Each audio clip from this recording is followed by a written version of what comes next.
क्या होता है जब एक ऐसा इंसान जिसने सिर्फ वॉर ही देखा हो प्यार का मतलब समझने की कोशिश करता है। वेलकम टू वॉयलेट एवरगार्डन, एक फॉर्मर चाइल्ड सोल्जर की कहानी है जो लोगों की उन फीलिंग्स को लेटर में लिखने का काम शुरू करती है जिन्हें वो खुद शब्दों में बयान नहीं कर पाती।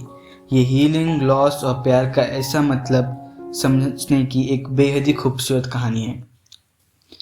एपिसोड की शुरुआत होती है और हमें एक लड़की एक आदमी के साथ चलता हुआ देखते हैं। अचानक से वो लड़की रुक जाती है और उस आदमी से कहती है कि ये एमरल्ड मुझे तुम्हारी याद दिलाती है।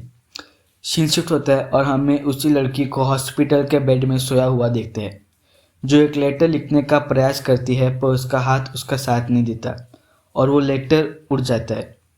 सीन शिफ्ट होता है और हमें एक आदमी दिखाया जाता है जो सोच रहा था कि क्या ऐसी लड़की जो बाकी लोगों के लिए सिर्फ एक वेपन जैसे मानते हैं, जो सिर्फ दूसरों की ऑर्डर्स फॉलो करते हैं, जिसके पास खुद का दिमाग ना हो, वो इस वर्ल्ड में फिट हो पाएगी क्या। अचानक से कुछ गिरने की आवाज़ आती है और देखने पर वॉयलेट, हमारे कहानी की प्रोटैगनिस्ट, गिरी हुई मिलती है। उस आदमी जिसका नाम हॉडगिंस है, उसे वॉयलेट का सिर्फ एक ही सवाल था कि मेजर कहाँ है। यहाँ पर वॉयलेट का डिस्चार्ज होता है। जब अपना चीज़ें चेक कर रही होती है तो उसे वो एमरल्ड नहीं मिलता। वो डाइट ढूंढने जाती है पर हॉडगिंस उसे रोकता है और वादा करता है कि वो उसे ढूंढ कर रहेगा।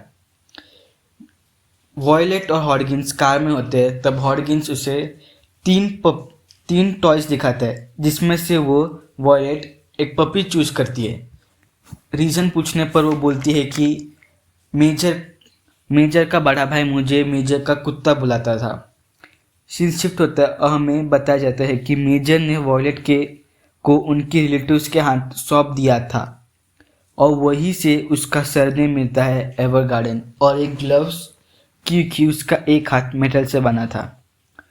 पर वॉयलेट वहाँ रहना नहीं चाहती थी और हॉडकिंस उसे अपने कंपनी में लेके आता है जो कि एक लेटर्स की डिलीवरी करता है और गोस्ट राइटिंग, यानी कि जिन लोगों को लिखना नहीं आता उन लोगों के लिए ये लिखते हैं। हॉडकिंस वॉयलेट को बॉस है तो हम भी उसको अभी से बॉस ही बुलाएंगे। बॉस उसे बेंडिक्स से मिलाता है जो उसे काम सौंपता है जो कि लेटर्स को प्लेस के हिसाब से रखना था। शाम को जब बेंडिक्ट आता है तो देखता है कि वॉयलेट ने सारे लेटर्स को एड्रेस के हिसाब से रख दिया था। तो बेंडिक्ट पूछता है कि क्या तुम डिलीवरी करना चाहोगी।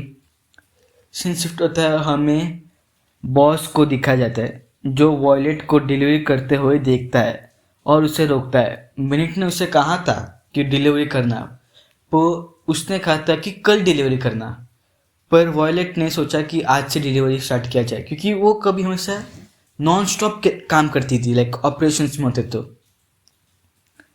बेंडिक्ट ने फिर बॉस वॉयलेट को अपने घर, जो कि उसको वो कंपनी था, वहाँ तक छोड़ के आते जहाँ वो बोलते हैं कि तू इतने साल से जो युद्ध देख रही थी ना, उसके कारण तेरे दिल में एक आग है जो तेरे को अंदर से जला रहा है। वॉयलेट को सब कुछ समझ में नहीं आता। वो बोलती कि मैं कैसे जल रही हूँ, पर बॉस बोलता है तुझे धीरे धीरे तेरे को सब कुछ पता चल जाएगा कि तू अंदर से जब जल रही है और तेरे को एक दिन वो अंदर से जला के तेरे को राख कर देगा। अगले दिन एक आदमी वॉयलेट से गोस्ट राइटिंग का रिक्वेस्ट करता है। फिर एक लड़की उस आदमी का लेटर लिखती है। उस आदमी को अपनी फीलिंग उनकी दोस्त को बोलना था जो कि था, और वो अपना सेंटेंस ख़त्म करने के पहले ही लड़की बोल देती है आई लव यू लिखना है ना, जिस पर वॉयलेट हैरान हो जाती है कि आखिर इसको कैसे पता चला कि उस आदमी के अंदर का क्या फीलिंग्स था कि उसको यही बोलना था। तो वो वॉयलेट उस लड़की से पूछती है और ये पे सीन ख़त्म हो जाता है। सीन शिफ्ट होता है और हमें वॉयलेट और बॉस का सीन कन्वर्सेशन दिखाया जाता है जहाँ पर वॉयलेट बॉस से रिक्वेस्ट करती है कि उसे भी गोस्ट राइटिंग सीखना था, जिस पर बॉस पूछता है क्या क्यों। तो वॉयलेट जवाब देती है कि मेरे को आई लव यू का मतलब जानना है, क्योंकि वही थे मेजर के आखिरी अल्फाज। क्या वो जान पाएगी कि आई लव यू का मतलब क्या है, इसे देखने के लिए बने रहे हमारे साथ वी स्टोरीज, और चैनल को सब्सक्राइब कीजिए, बेल आइकन को प्रेस कीजिए, लाइक कीजिए, शेयर कीजिए, सब कीजिए। तब तक के लिए अलविदा।